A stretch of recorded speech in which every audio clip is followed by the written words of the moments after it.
for this recipe, we already yesterday morning, I soaked the chana and for 7 to 8 hours, and then today we boiled it. Depends on how much time your pressure cooker takes. So this is the consistency, or this is the texture I want actually of the chanas. It should be really soft too when you press it. Then this is like around 1.5 cup of chana. For that, and the water also is kept aside. We just pressure cooked it with salt. Then we have one finely chopped onion and one big size thinly chopped onion. We also have some coconut. You can take freshly grated or you can even take dry coconut. I have some cloves, bay leaf, dry red chili and coriander seeds. Then I have one small tomato and ginger and garlic paste and some coriander leaves, but that is later for garnish. So my first step is I'm going to take some oil here, coconut oil actually for this one, and I'm going to dry roast the spices, the red chili, the onion and the coconut. So I'm waiting for my pan to get hot and then we'll dry roast it. The oil is hot. I'm adding some dry red chili to this. Then I'll add some cloves and I'll add coriander seeds. Here we have the coriander seeds. We've added bay leaf, dry red chili and 3-4 cloves. Now in this I'm going to add the onion thinly sliced and I'm going to saute it nicely.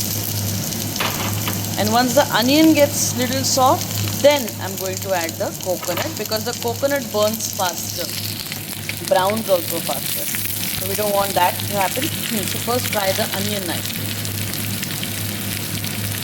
Now we'll add the coconut. The coconut is like maybe half cup. And now fry this also. You saw the color of the onion, it had become brown. So you have to like slightly brown the onion and then add the coconut to this. So I was back from the workout and we made this, fried the onions and the coconut, which I need to show you. Now it's hot, the pan is hot. I have to rush for my Zumba.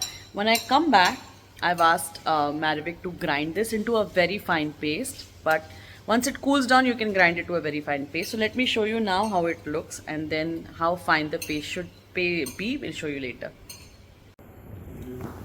This is how it looks, and now let it cool down. And I've roasted this on an iron skillet. So I've switched off the gas, but the heat is still there, so that it's going to fry.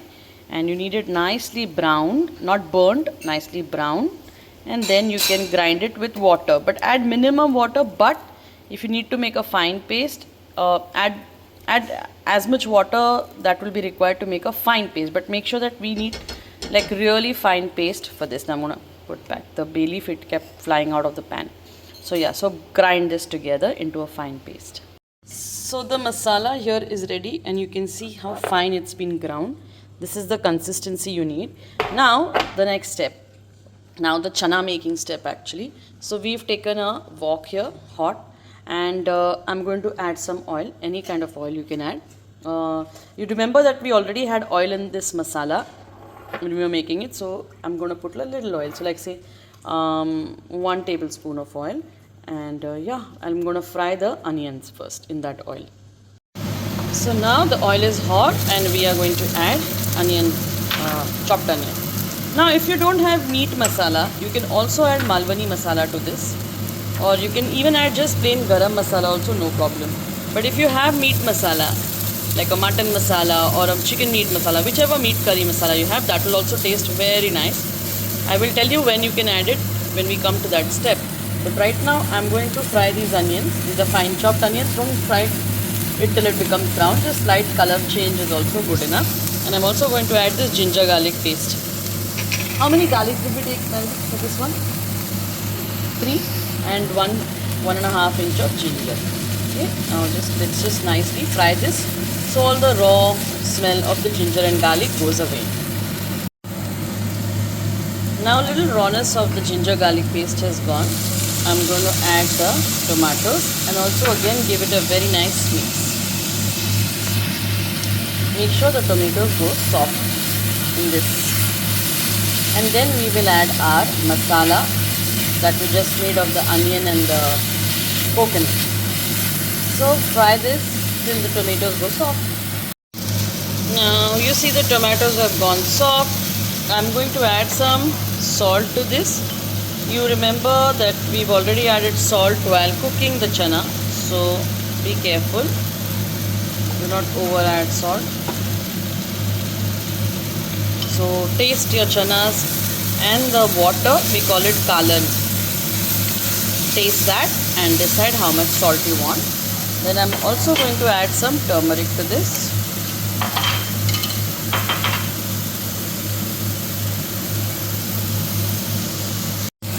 After turmeric, Kashmiri red chili powder, just for color, not for taste. We don't want to make it spicy, because if you remember, we already added dry red chili in the mixture, in this ground paste, and that's already very spicy. So now I'm going to add this paste in here,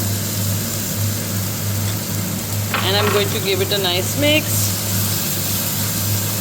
and make sure the paste fries really well. Now nicely fry the paste till it gets a sheen and it starts leaving oil at the corners of the pan. Okay, so you can see now it's starting to shine. So maybe just roast or fry the paste maybe just for 3-4 minutes actually.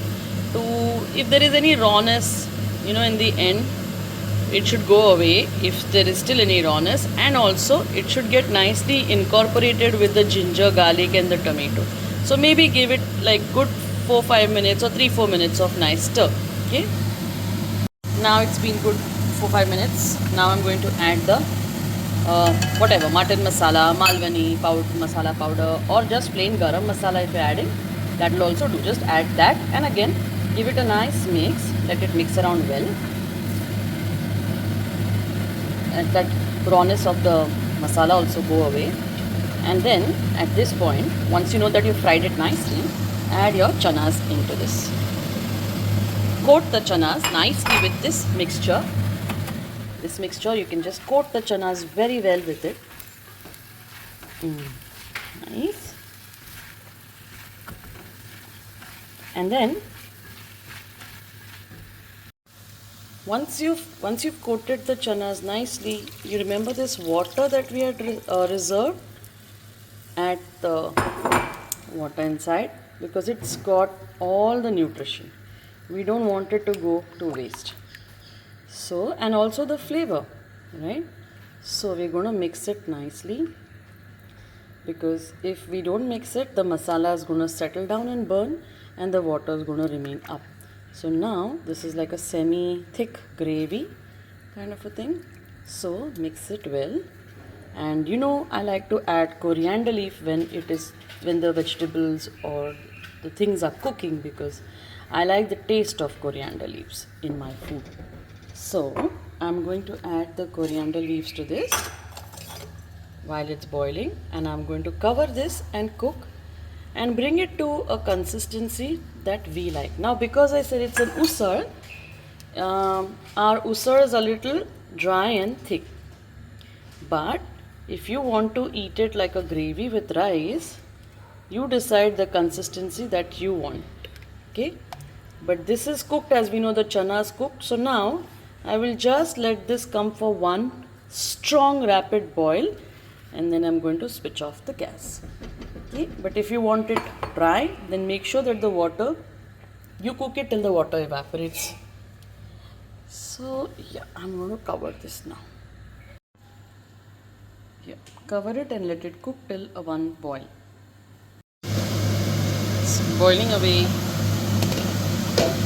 So if you want, you can just switch off the gas at this point, or you can let more water evaporate. One more trick or one more thing I would like to tell you, that if you add kokum or tamarind to this, the taste will also be enhanced.